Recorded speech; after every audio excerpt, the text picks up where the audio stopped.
made real progress together. We passed a law making it easy for doctors to prescribe effective treatments for opioid addiction.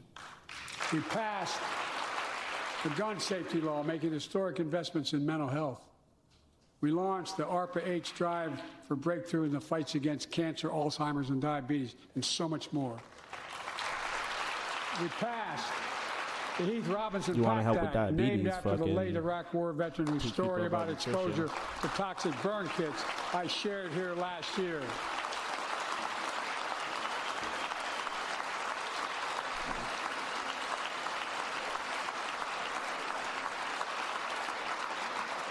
I understand something about those burn pits, but there's so much more to do.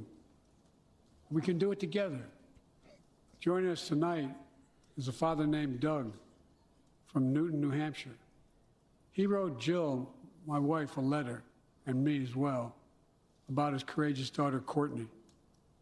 A contagious laugh, his sister's best friend, her sister's best friend. He shared a story all too familiar to millions of Americans and many of you in the audience. What? Courtney discovered pills in high school.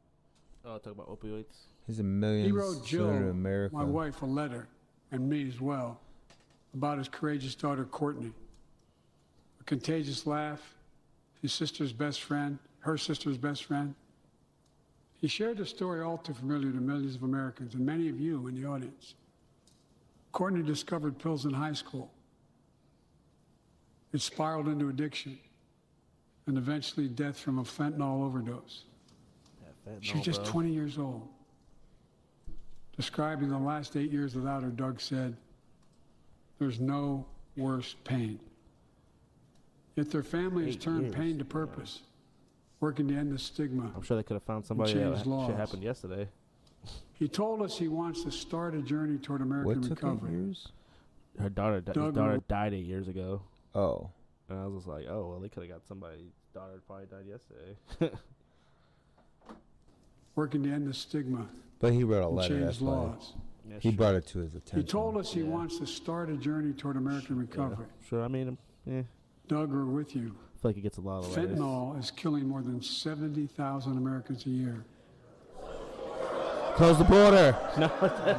Listen, see? You hear it? You got it. Oh, shit.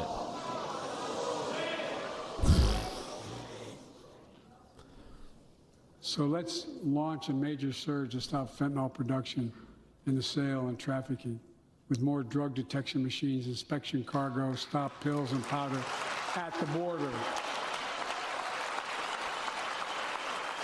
Working with couriers like FedEx to inspect more packages for drugs. Strong penalties to crack down on fentanyl trafficking. Second, let's do more on mental health, especially for our children. When millions of young people are struggling with bullying, violence, trauma, we give them greater access to mental health care at their schools. We must finally hold social media companies accountable for experimenting they're doing running children for profit. Don't really understand what kind of like, mumbled there a little bit, but I get what he was trying to say. From collecting personal data on our kids and teenagers online. That's pretty good. I like that. Targeted advertising to children and impose stricter limits on the personal data that companies collect on all of us. Third, let's do more to keep this nation's one truly sacred obligation to equip those we send into harm's way and care for them and their families when they come home. Job training, job placement for veterans and their spouses as they come to return to civilian life. Helping veterans afford the rent, because no one should be homeless in America, especially someone who served the country. Cool. I like that. So far, the second half of this has not been like that bad. He's actually been sounds good, but it's just it's got to happen. The only action. So how many times do they talk about stuff, but they don't do anything about it? They bring it to your attention, but then it's stalled, it's blackwalled, bald, or whatever it's called. We were losing up to 25 veterans a day on suicide. Jesus. Now we're losing 17 a day to the silent scourge of suicide. 17 veterans a day are committing suicide. More than all the people being killed in the wars.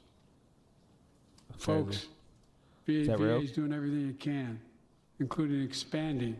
I don't know if it went down, but No, like as far as more of them die from help suicide other than veterans people understand what they're going through. Yeah. Actually, get them the help they That's need. crazy. We got to do more. That is crazy. That gave me goosebumps. I don't like that.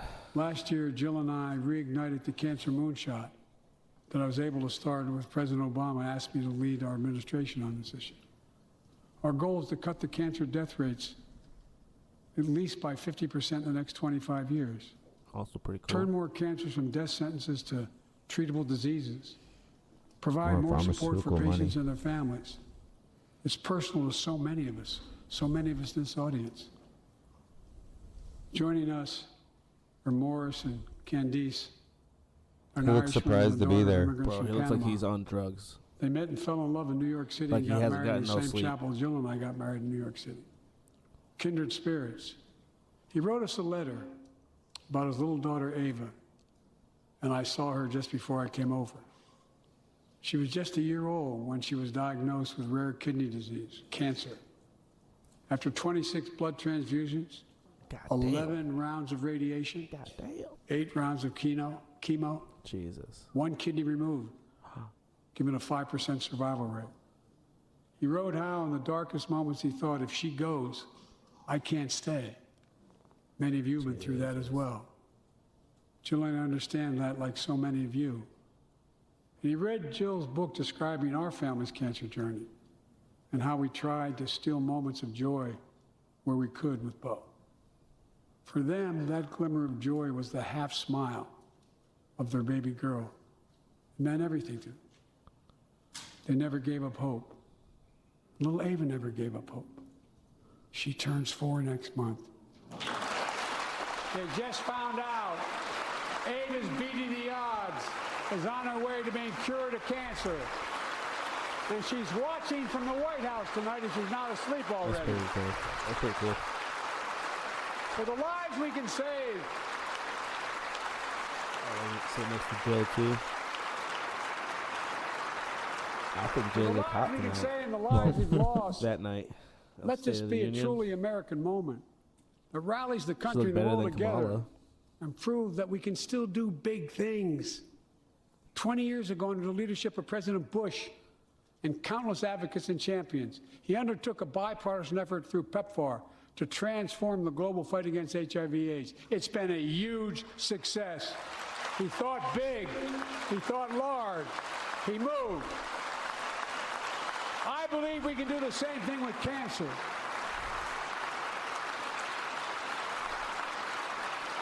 Let's end cancer as we know it. Who's raising that cane up? Cure some cancers once and for all. Folks, there's one reason why we've been able to do all of these things. Tax money. Our democracy itself. It's the most fundamental thing of all.